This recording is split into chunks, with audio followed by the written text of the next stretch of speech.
साहब, हम गायिका सीमा सरगम रउआ सब लोगन के बीच में एगो बिरहा और लेके आइल बनी।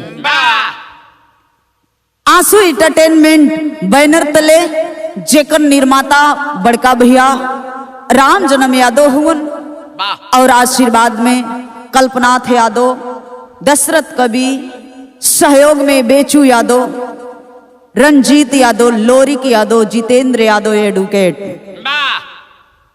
इस सब लोग के देख रेख में एवनी बिरहा के भेजा तनी। हमार तो धरोहर रउआ सब लोग बानी कि जो ने पगली के नहीं तो कुछ गावे के सहूर बा और नहीं है लोगन के बजावे के लूर बा। मिलियन में पहुंचावे के काम करीला, हमरा के प्यार दुलार दहीला। आई एगो बिरहा रउआ सब लोगन के बीच में भेजा तनी। बिरहा में कवि जी 4 लाइन का भूमिका लिखलन है। कैसे भैया?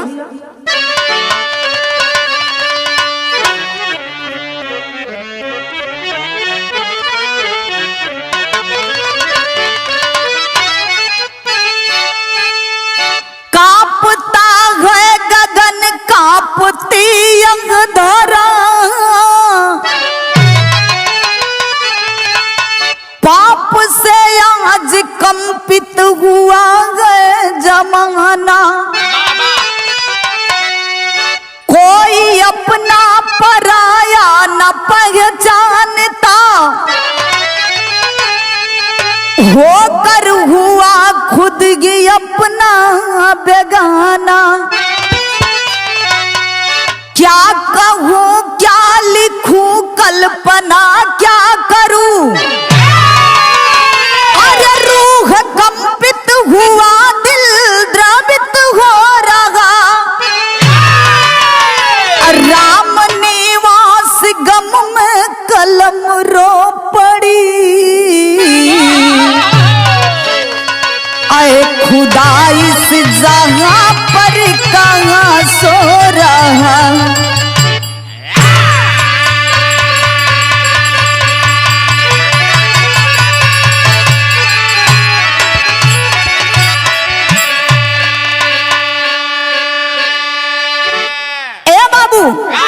क्या कहूँ क्या लिखूं कल्पना क्या करूं, सोचने पर मजबूर हो जाते हैं लोग।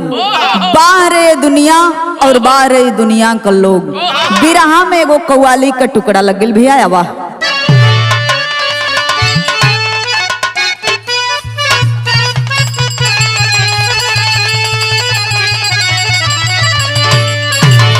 अरे काबे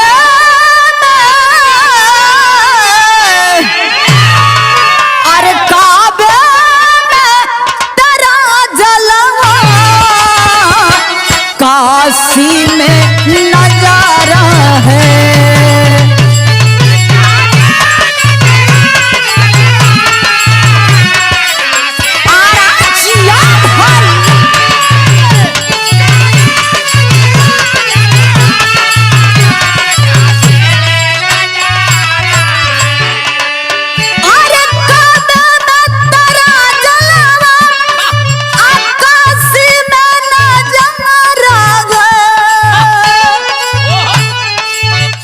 तो हमें यह भी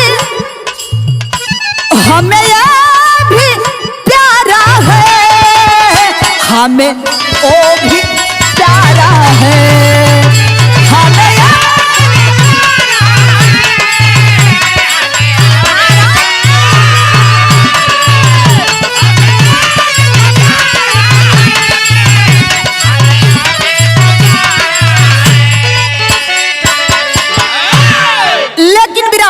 संकेत कैलन का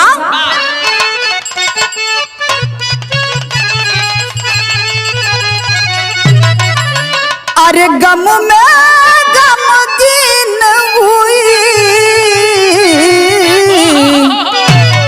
अरे गम में गमगीन हुई, सरिता की धारा है।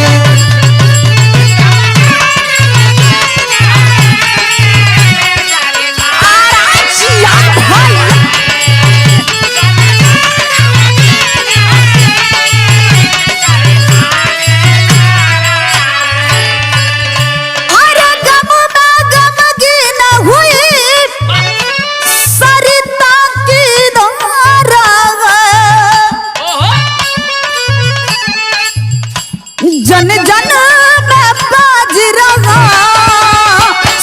स्वार्थ का ये सितारा है। जन जन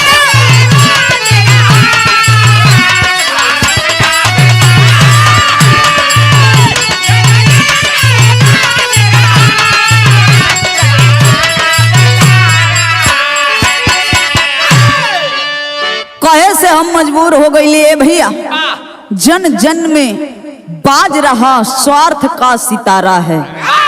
आजकल स्वार्थ में सौरभ भैया दुनिया हो गई बा, नहीं त माई, नहीं त बाबू, नहीं त भाई और नहीं त बहन। कब के कहां बदल जाई कोनो गारंटी नहीं है।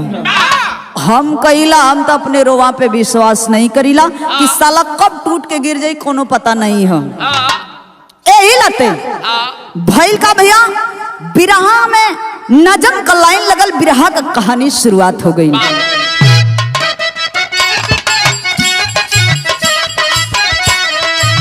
मध्य प्रदेश एक नाम जिला सतना है,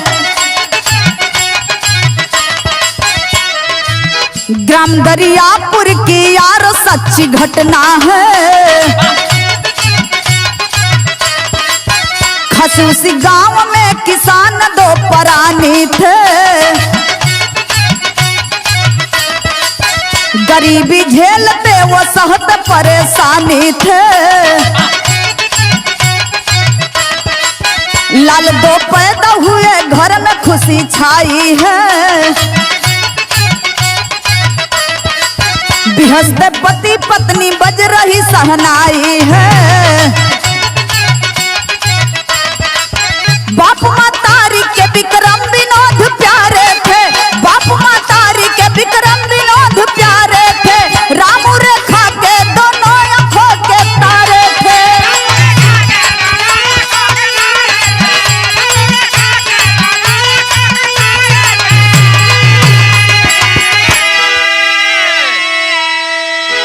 ए पंचो कहानी के समझ लें। मध्य प्रदेश के अंतर्गत एगो जिला बतावल गई, जोने जिला का नाम सतना बा। सतना जिला के अंतर्गत एक ठे गांव बा, जोना गांव का नाम दरियापुर बतावल गई। ए बाबू, वह गांव में रहे वाला एक ठे बड़ा छोट सा परिवार, बड़ा गरीब घर का परिवार, जेकर नाम रामू बतावल गई। रामू का दुल्हन का नाम रेखा बतावल गई। ए भैया कितना सुघर जोड़ी बा, गरीब भले हुवन हो बाबू, भगवान दूठे औलाद देलन। वही बचवन का देख के रामू और रेखा जिंदगी के बिता रहल बनन कि बेटा हमार हुवन, बेटा सयान हो जाइहन, पढ़ा लिखा दे, कुछ लायक हो जाइहन, हमनी का गरीबी दूर हो जाई। ए बाबू मनवा मन सोचत हुवन, लेकिन भइल का बिरहा में एगो गीत लग गई।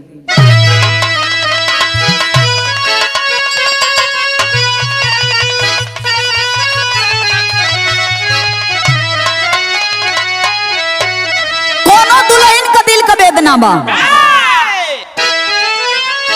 और सुन कैला राजाऊ, हो सुन कैला राजाऊ, कचौड़ी गली सुन कैला राजाऊ। मिर्जापुर के कैला गुलजार हो, कचौड़ी गली सुन कैला राजाऊ।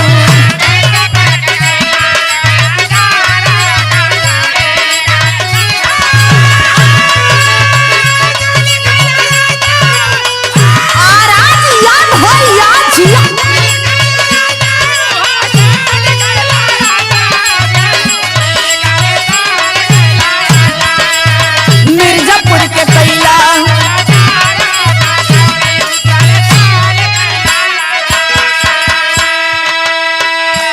ए बाबू धीरे धीरे समय बितावत हुवन। भइल का भैया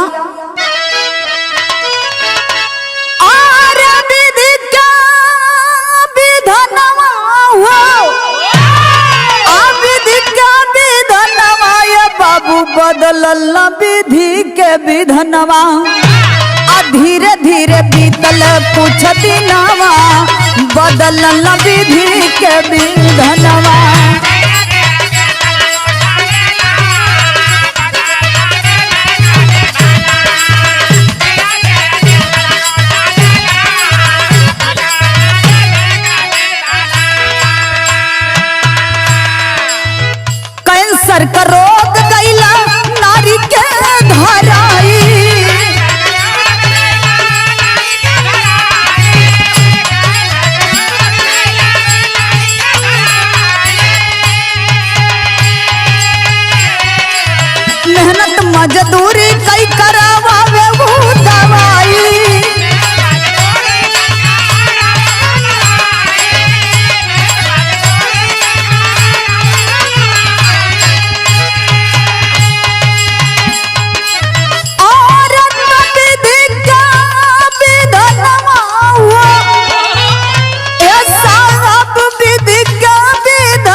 विधनवा मौत में डराला हो समनवा बदलल विधि के विधनवा।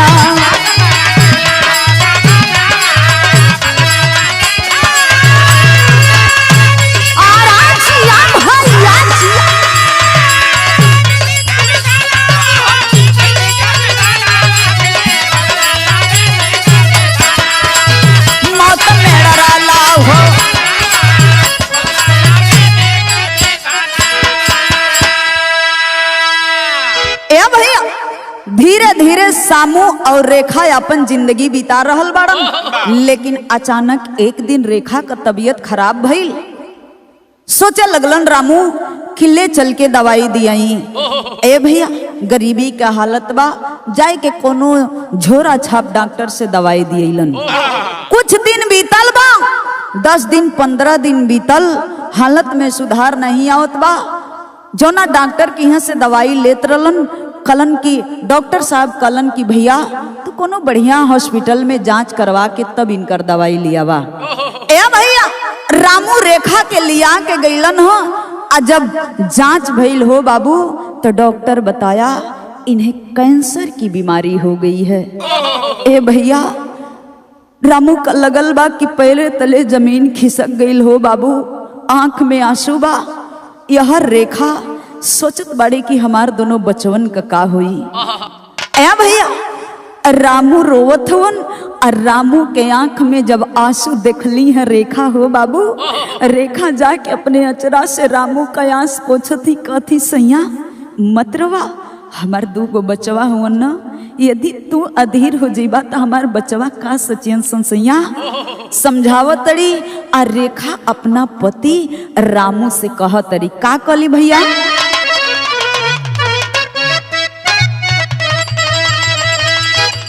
अरे होला जमन चाहे ऐसा ही चिंता मत करा, ई विधि का लेख जोन बा कोई मिटा नहीं पाई। रोवती कहती अरे होला जमन चाहे भगवान यही दुनिया में,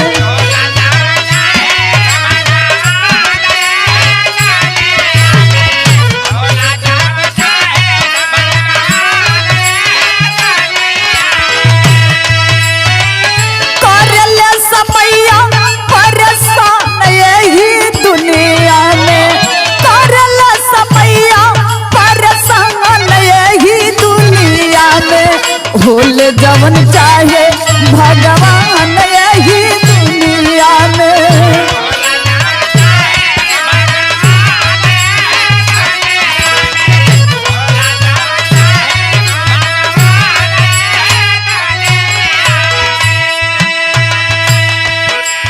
ऐसा लोग कहेला ना, लोग कहेला कि एक कंधा पे दुख रहेला और एक कंधा पे सुख रहेला, एक दूसरे का लोग साथी होवन।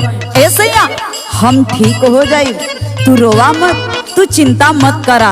ए बाबू आखिर में औरत का चिंता बीमारी का विषय बन गई हो बाबू। आखिर में रामू मजदूरी धतूरी कई के सोचे कि हम अपना दुल्हन रेखा का दवाई कैसे हूँ करा के हम बचा लें। सोचत हुआ करत का हुवन भैया, कई के मजदूरी रामू आवे पीछा रहिया,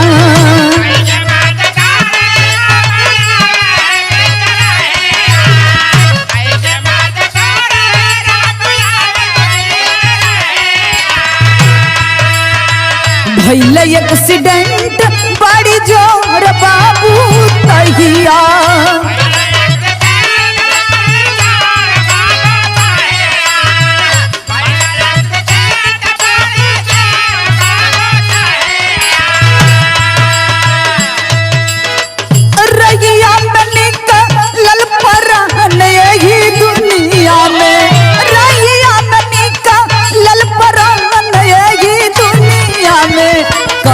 समैया परेशान यही दुनिया में।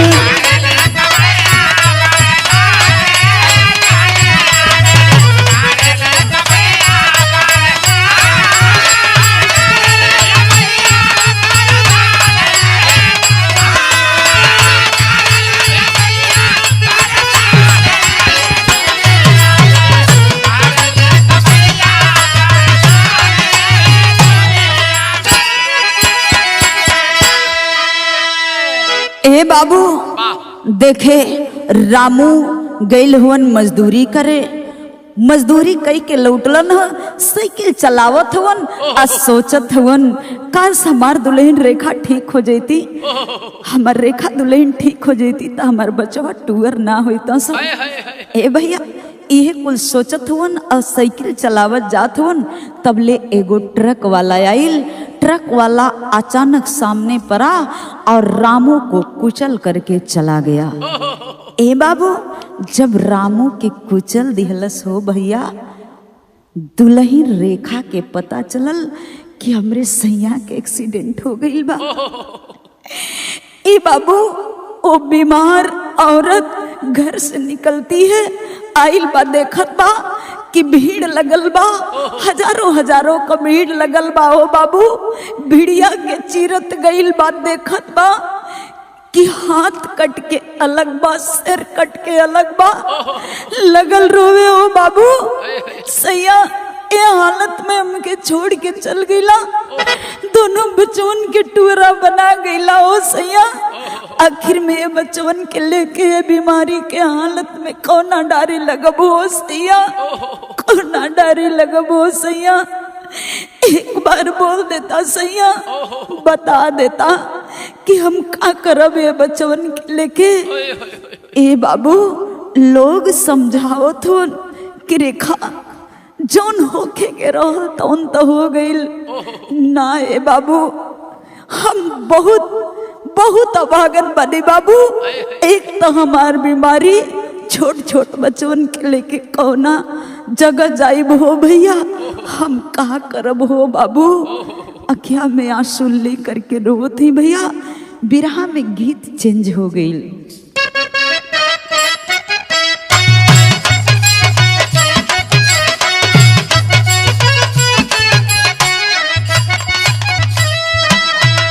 धीरे धीरे बिगड़ल बा माई के गलतिया हो, माई के गलतिया हो, विक्रम से कगेली बोला जी।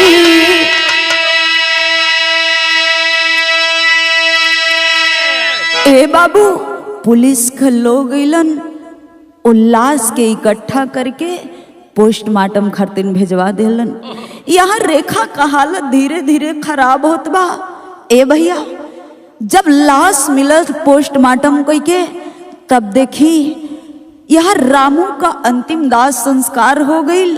गांव वाला मिलके सब लोग क्रियाक्रम कर दिहल। आ जब क्रियाक्रम हो गई तो धीरे धीरे समय आगे बीते लगल। यहाँ रेखा का हालत दिन प्रतिदिन बिगड़त बा। एक दिन अपने बेटा विक्रम से बुला के कहली, बेटा लगत कि अब हमार समय पूरा हो गई बा, अब यही तक हमार तोहर साथ रहल बेटा, अब लगत कि हम ए दुनिया में नहीं जी पाई। एक ठे बात कहली ना, का कहली भैया, हथवा विनोद वाला हाथ में थमवली माई, हाथ में थमवली हो, अरे बोले बात नीरवा बाई जी।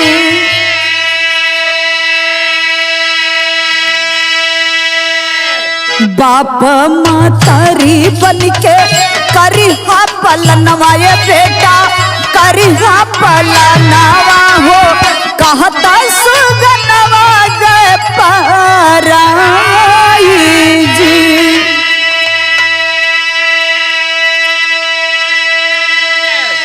माई का हालत बिगड़ल बाहो बाबू, दोनों बेटन के बोला कि विक्रम से कलन बेटा, विनोद से तू बड़ हुआ। ए बेटा तार बाबूजी ते दुनिया के छोड़ के चल गइलन हमके बीच मजेदार में कई के, लेकिन ए बेटा किस्मत तोरे लोग का साथ ना दलस बेटा, हमू भी दुनिया के छोड़ के चल जाइब हो बेटा, लेकिन जौना गरी चल जाइब न बेटा, ए विनोद को तुहाई माई तुहाई बाबू बनके एक पाल पोस के कौनो लायक बना दिए रे बेटा। ए भैया विक्रम अखिया में आंसू लेके कहलन कि माई माई तो ऐसे मत बोला, माई ऐसे मत बोला, आखिर हमने कहाँ जाए जी माई। नहीं बेटा मेरे पास समय नहीं है रे बेटा, मेरे पास समय बिल्कुल नहीं है रे लाल। एक बार बेटा तू कह दे कि हम पूरा जिम्मेदारी से अपन भाई के पढ़ा लिखा के कोनो लायक बनाए रे बेटा। अरे एक बार बोल ना लाल, बोल दे रे बेटा। ए भैया विक्रम माँ से कलन की माई जौन तू चाहत हो ई बेटा तोहार उहे करी हो माई, उहे करी। ए बाबू माई भी ए दुनिया के छोड़ के चल गई। ए भैया आखिर भइल का बिरहा के शैली में बतावे के पड़ल।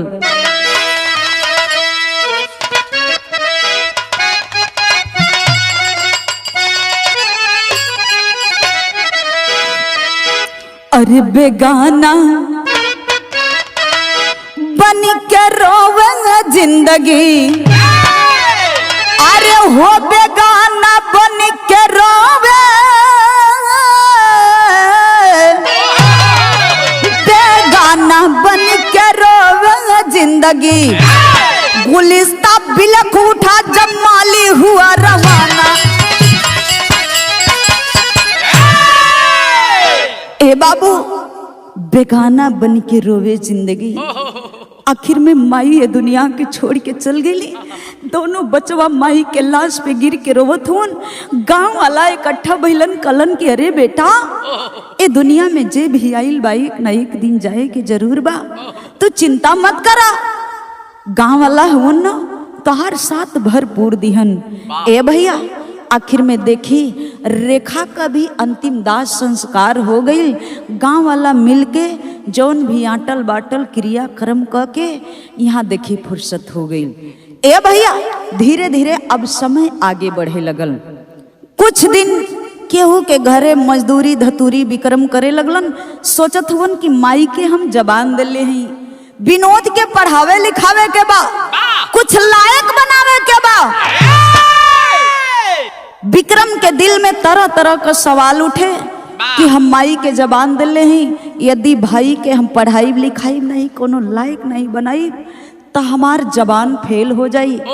ए भैया देखे गांव वाला मिलके सब्जी का दुकान खुलवा दिहलन। विक्रम सब्जी के दुकान पे बैठे लगलन, कुछ पैसा इकट्ठा कैलन, विनोद के लगलन पढ़ावे। ए भैया प्रमाण मिला कि विनोद हाई स्कूल पास किया, इंटर पास किया और बीए भी पास कर लिया।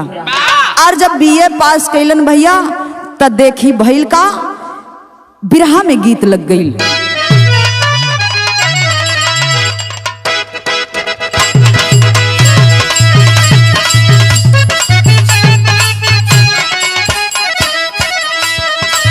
यह गीत के अंदाज बा, ये गीत के रुआ सब लोग बड़ा प्यार दुलार देहली। ये गीत के गवली हम आप परवीण यादव, मार्केट में बड़ा सुघर बजल। कोनो लइका कोनो लड़की के देख के कहलस, यानी परवीण हमके कहत हुवन कि देखा सुना हई ऐसन काम मत कर। हम कहली का उ बतावत हुन, बिना फरेम वाली बबुनी चलावा,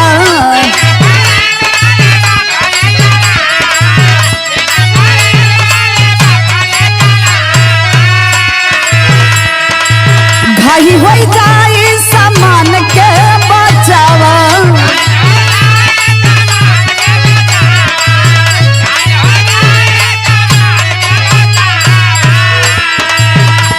उ कहलन काहे खातिर हम साइकिल लेके जात हई, उ वीडियो में कहलन के अब तनी सुनो हई साइकिल मत चलावा। उस साइकिल का बात कैलन, बिना फरेम वाली बबुनी चलावा, घाही हो जाई सामान के बचावा। ना तो कदर हो जाई तू गोयंडा खाती, ना तो कदर हो जाई तू गोयंडा खातिर, साइकिलिया के डंडा लवंडा खातिर, साइकिलिया के डंडा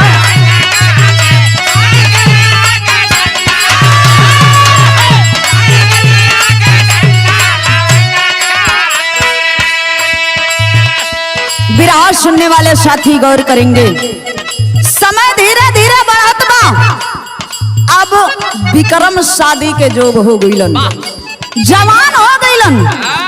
तब गांव का लोग कहलन कि ए बाबू, अब तोहार उम्र हो गइल बा, तोहार शादी बियाह हो जाई, घर में कन्या आ जाई, तोहरो दिन बहुर जाई।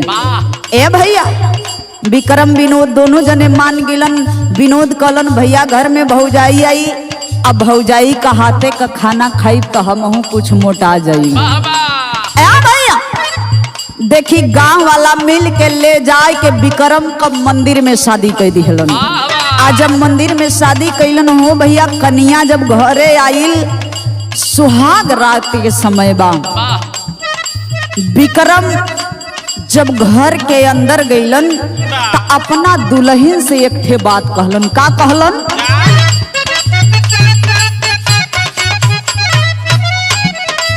दुल्हन से विक्रम बतावे सारी बतिया,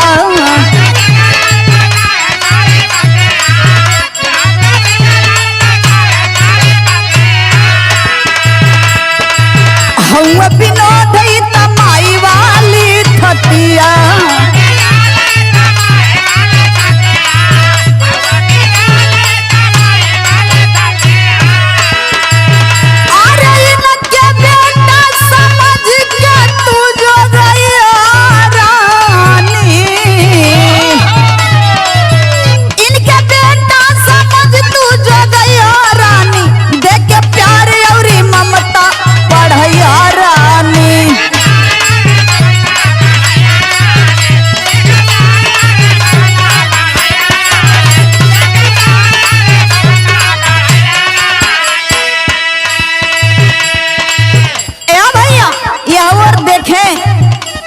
बीए में विनोद पढ़त हुन, होत का बा यह वर विनोद के पढ़ाने बड़का भाई।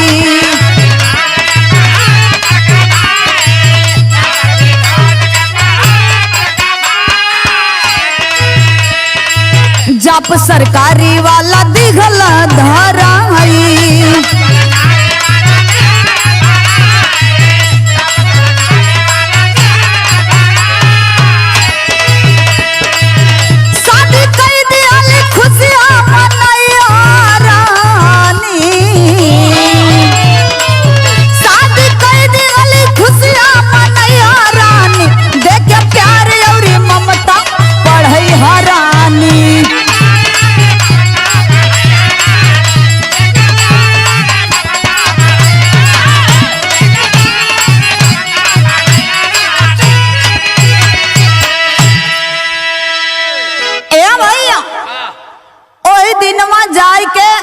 जने दिनवा शादी भइल, सुहाग रात का दिन बा। घरवा में जाई के विक्रम अपना दुल्हन से बतियावत हुन कि आज तू हमरे जिंदगी का हिस्सा बन गई हो, यदि हम अपने दिल का बात तुमसे कहीं तो हमार बात मान सकेलू।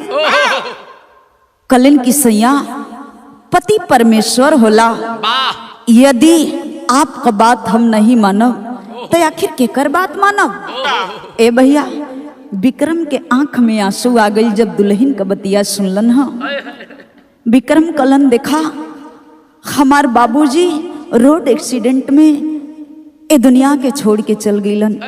माई कैंसर का मरीज रहली, लेकिन माई जब ये दुनिया के छोड़ के जाए लगली ना, तहाई विनोद का सारी जिम्मेदारी हमरे ऊपर सौंप के चल गईली। अब माई से हम वादा कैले हैं कि जब तक हम विनोद के कोनो रास्ता नहीं पकड़ा दे, तब तक अपने जिंदगी का हम हर पल हर एक काम अधूरा समझब। दुल्हन कले सैया कहल का चाहत हुआ, हमके सही सही बात बतावा। दुल्हन कले सैया कहल का चाहत हुआ, हमके जौन सच्चाई होके, जौन दिल में होके, वो बात हमके बता दा स्वामी। विक्रम कलन कि यदि हमार बात माना तो जब तक विक्रम कोनो लायक नहीं हो जाई, तब तक हमार और तुहार मुलाकात नहीं हुई। ए भैया, दुल्हन कली स्वामी जैसन आपका आदेश कलन एगो बात औरी ए बात के कोई के पता न चले के चाहिए, खास कई के हमारा भाई विनोद के ना पता चले के चाहिए। औरी एगो बात कही, आंख में आंसू बा, दुल्हन कली सैया जौन भी कहे के होखे कहदा।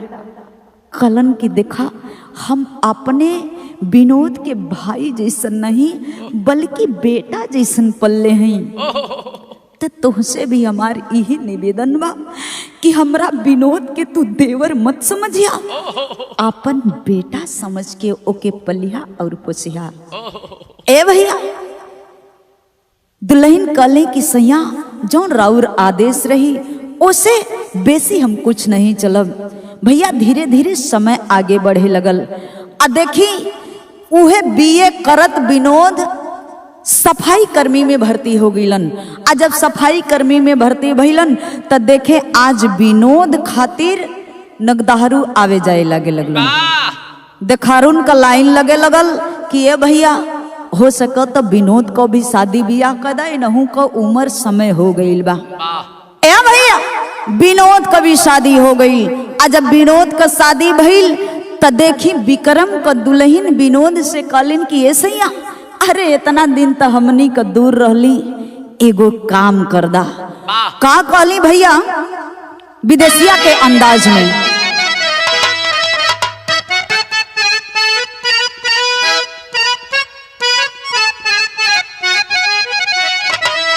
अरे 5 साल बीती गईला अनाही मुलाकात भइला, गिर के चरनिया पे कगली गुजरिया, हमनी के आई सैया एक दिन बुढ़ैया हो, कई के दीदार मारी देता मोरिया चरिया। कुछ दिन बाद एक सुघरा लालन भइला, चेहरा देखत भइली पुल कितना जरिया। कली स्वामी हमके अइले 5 साल हो गए सैया, हमसे और आपसे मुलाकात नहीं भइल सैया। अब तो बबुआ विनोद का भी शादी हो गई। एगो काम करी सैया, ई दुनिया का लोग नहीं जानत हुन सैया, लेकिन हम घरवा से बाहरिया निकली लन्ना हो स्वामी तो हमके लोग बजनिया के नाम से बुलावेला सैया। एगो हमरा पे उपकार कर दा सैया, जीवन में तोहरा से कुछ नहीं मांगब हो सैया, हमर गोद सुनावा, हमर गोद बरदा हो सैया, हम जीवन में तो से कोनो सवाल नहीं करब हो सैया।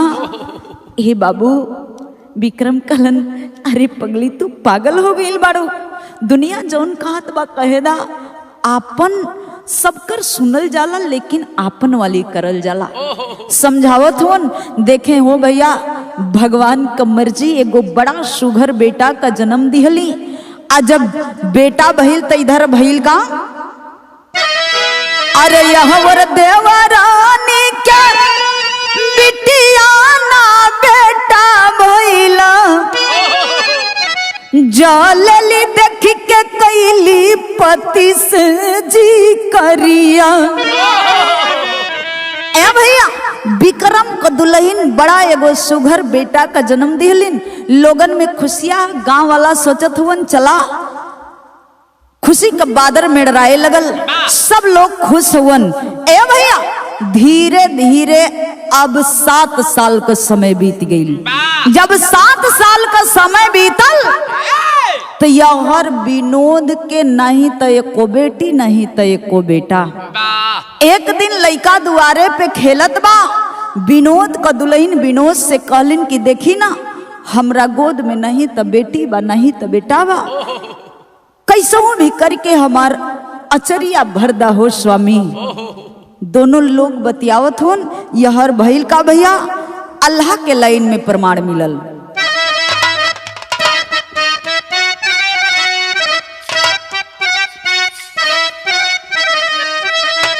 अरे सुनी भैली गोद नागी भैला बेटी बेटवा ये सैया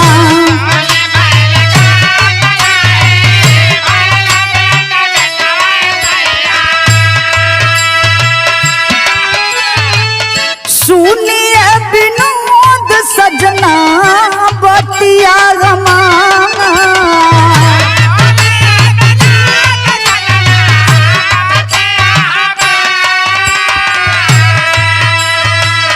भैला उपचार लेकिन गोद ना भरैल ये स्वामी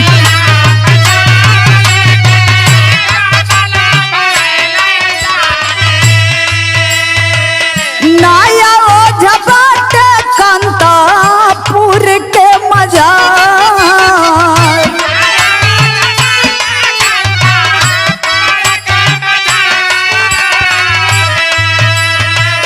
नारी के अधीर पाती लेके संगवा में ये सहर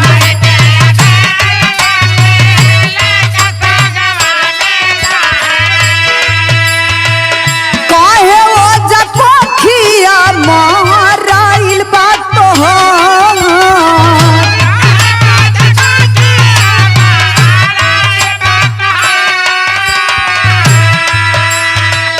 बाली हम चढ़ाई लैका चाहिए अब समनवा बाबू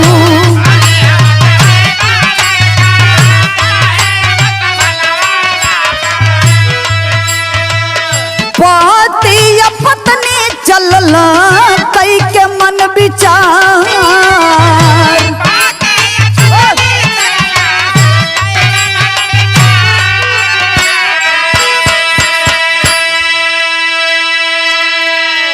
विनोद का दुल्हन विनोद से कालीन के स्वामी कंतापुर में एगो बड़ा सुघर सोखा बा सुनीला जेकरे लइका नहीं होला उ लइका हो खा देला जेकर कोनो सामान चोरी होला उ नाम से बता देला ऐसा यदि हमार बात माना तो उ सोखा के लगे लिया के चला अब भगवान चाहिए तो हमार गोद भर जाई ए भैया विनोद अपने दुल्हन के लिया के चलन ह कंतापुर आ जब कंतापुर सोखा के लगे गईलन तो देखी वो मृदंग उर्दंग लेके बैठल बा देखत बा अच्छत आ लवांग में लवांग सटावता यहर विनोद से कलश देखबा तोरे मेहरारू को कोख मरा गईल बा यदि कोनो लइका का बलि चढ़ जाई तो तोहार मेहरारू माई बन जाई ए भैया विनोद सोचे लगलन कि आखिर में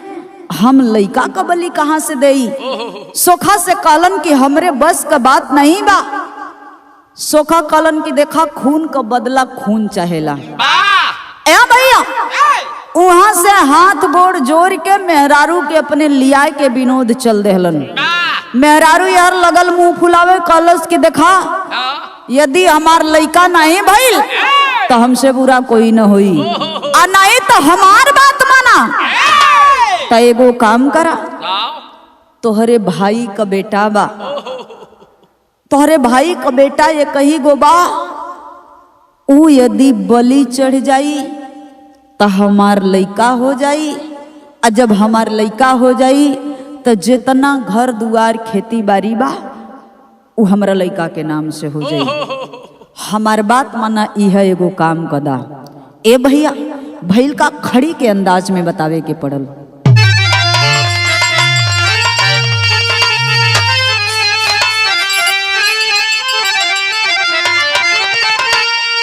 अरे रोवे लाल नया सुधार चाचा जी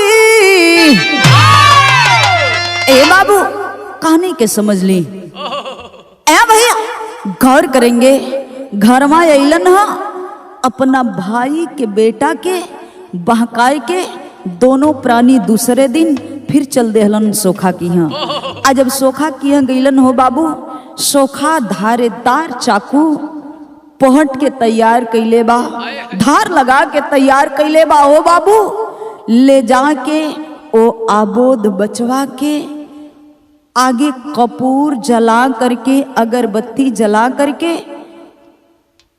और हाथ में चाकू थमा दिहलस। और जब हाथ में चाकू थमा दिलस हो बाबू, अबोध बचवा के आंख में आंसू। एगो बात कहे, का कहे?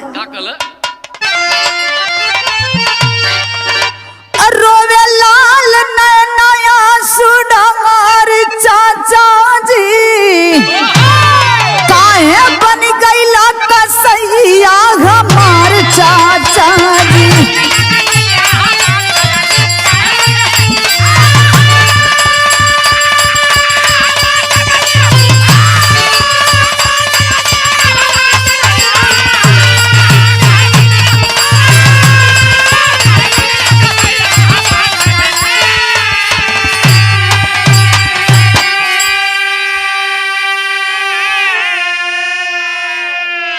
बाबू वो नीच कसाई उस बच्चे का एक बात नहीं सुने और ना तय भैया हथवा पैरवा बांध दिलो सा, हथवा पैरवा बांध दिलो सा, हथवा पे कपूर जला के, सिनवा पे कपूर जला के, वही पे नेबुआ काटत हुन। नेबुआ काटते में एगो अबोध बचवा एक ठे बात कहे, का कहे? बानी एकलौता माई बाबू के सुगनवा, आजने आत तज दे गया लरा परनावा।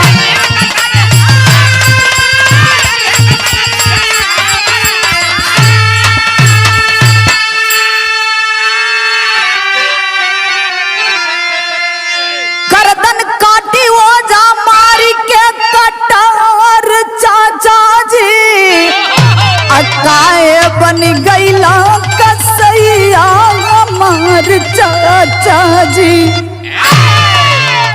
ए बाबू आखिर में उस अबोध बचवा भैया सर से धड़ अलग हो गई, इस दुनिया को छोड़ करके तो चल बसा। ए बाबू कुछ देर के बाद पुलिस के लोगन के पता चलल। आ जब पुलिस के पता चलल तो भइल का,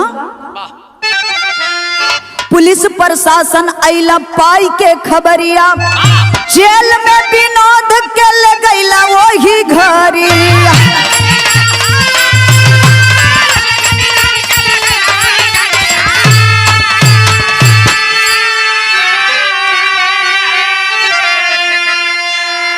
अरे सजल बगिया के दंगलाया जी उजारी चाचा जी, काहे बन गईला कसैया हमार चाचा जी।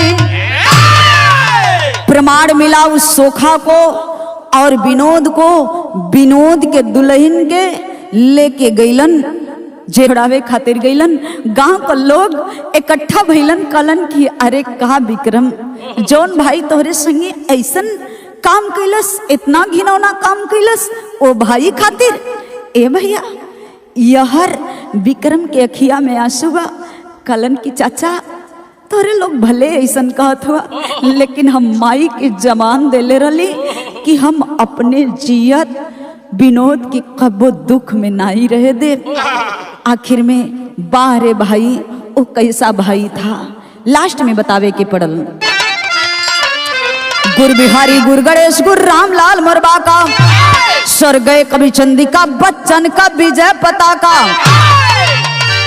अरे बेगाना बन के रोवे जिंदगी, हाँ हो बेगाना बन के रोवे जिंदगी। अरे बेगाना बन के रोवे जिंदगी, सीमा राम